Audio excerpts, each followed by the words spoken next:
સ્વાદેન્દ્રિય આળસ મરડીને ઊભી થઈ જાય.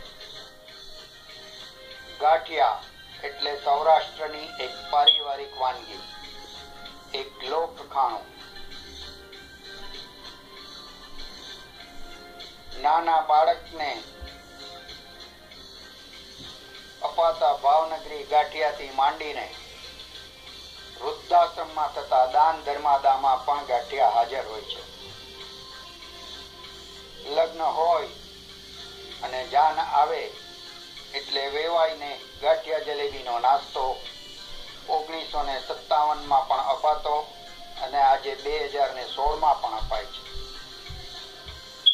કોઈના મૃત્યુ પછીના જમણમાં પણ ગાંઠિયા અને ભગવાનને અન્નકૂટના પ્રસાદમાં પણ ગાંઠિયા. આ પૃથ્વી પર કેટલું ઈશ્વર દત્ત છે, જેમ કે નદી, પર્વતો, વૃક્ષ, પક્ષીઓ, પતંગિયા, પવન વગેરે વગેરે. તેવી જ રીતે કેટલું મનુષ્યએ જાણે ઈશ્વરની સીધી જ સૂચના અને સીધી જ દેખરેખ નીચે બનાવ્યું છે, વિકસાવ્યું છે.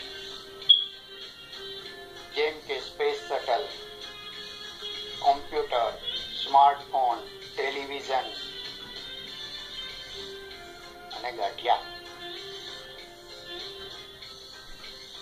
છેલ્લે લિસ્ટમાં ગાંઠિયાનું નામ સાંભળીને ચમકી ગયા ને? પણ સાચે સ્પેસ શટલ કે સ્માર્ટફોન વગર ચાલી શકે, પણ ગાંઠિયા વગર તો ઘણાનો દિવસ જ ઉગતો નથી. ઇતિહાસમાં ક્યાંય ગાંઠિયાને લીધે એક યુદ્ધ તો ઠીક, પણ એક નાનું સરખું ધીંગાણું પણ થયું હોય એવું સૌરાષ્ટ્રની રસધારામાં ક્યાંય વાંચવામાં આવતું નથી. આ બતાવે છે કે ગાંઠિયા મોડર્ન છે.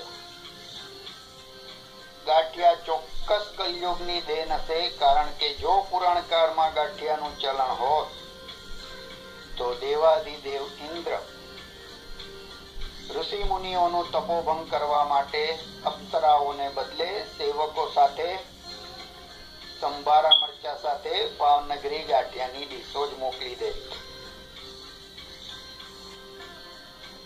સૌરાષ્ટ્ર બાજુ સવારના પોરમાં ગાંઠિયા ખાવાનો રિવાજ છે. ત્યાં ગાંઠિયાના બંધાણીઓ પણ તમને મળી આવશે.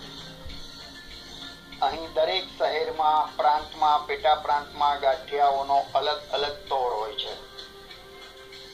રાજકોટમાં વણલખ્યો રિવાજ છે કે ફાફડા સવારે ખવાય અને રાત્રે વણેલા ગાંઠિયા જ મળે, અને વચ્ચે 2 કલાકની ખેંચી લેવાની. શું ખેંચવાનું એ તમને ખબર જ છે.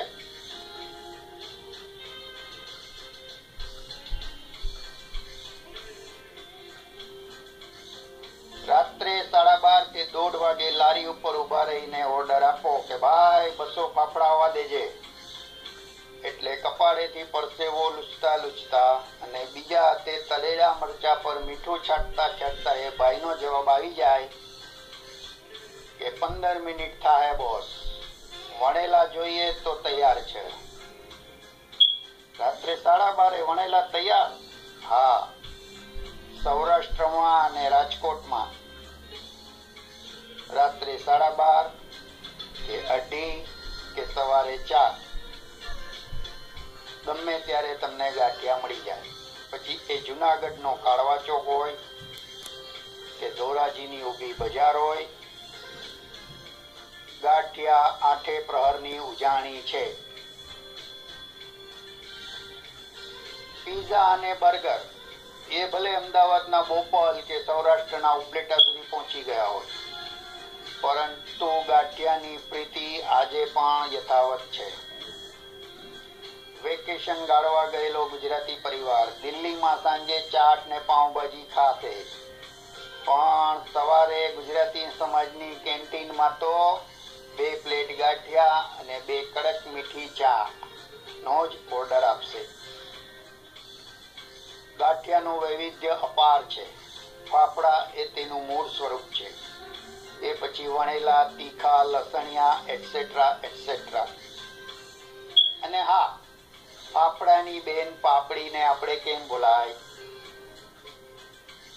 ભાવનગર પાસેના રંગોળામાં ઝીણા ગાંઠિયા બને છે, જે ખૂબ જ વખણાય છે.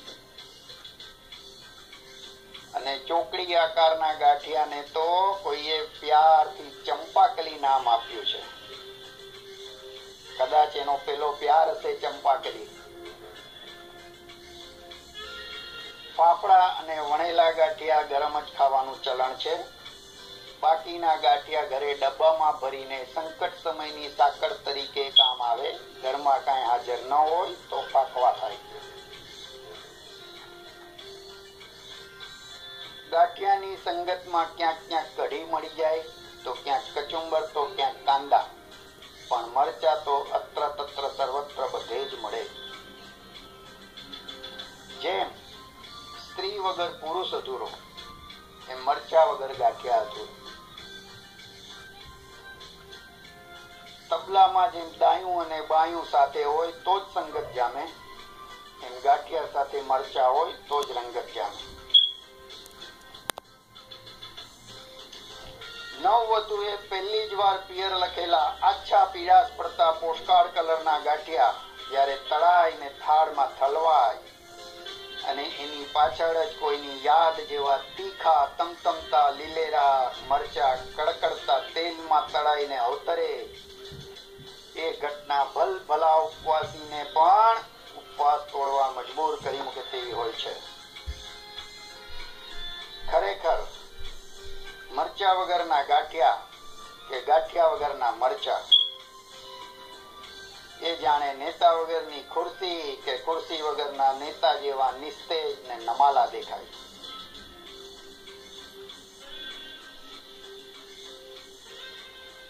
કડકડતા તેલમાં ઉછળતા ફૂલતા તળાતા ગાંઠિયાનું દ્રશ્ય કેવું આહલાદક હોય છે. જારામાં તારવેલા ગાંઠિયામાંથી નીકળતી હિંગ, મીઠું, મરી ને ચણાના લોટની ઊની ઊની ખુશ્બુસભર વરાળ દિલને ગાર્ડન ગાર્ડન કરી મૂકે છે. મોરારી બાપુ તો વિનોદમાં ગાંઠિયાના પરિવારની જ વાત કહે છે. ગાંઠિયા એટલે સૂકા ફરસા પતિ જેવા, જલેબી મીઠી ને ગુચડાવાળી એટલે પત્ની, અને એના બે નટકટ સંતાન એટલે સંભારો અને મરચા. જાણે કે ગાંઠિયા પરિવાર. અને હા, સૌથી અગત્યની વાત, ગાંઠિયામાં કોઈ અનામત નથી. પટેલ ને એટલા જ ભાવે, ઠાકોર ને એટલા જ ભાવે, દલિત ને એટલા જ ભાવે, રાજા ને એટલા જ ભાવે ને રંક ને એટલા જ ભાવે. સંપૂર્ણપણે બિન અનામત, ટોટલી નો રિઝર્વેશન. ગાંઠિયા ખાઓ, ગાંઠિયા ખવડાવો અને જલસા કરો.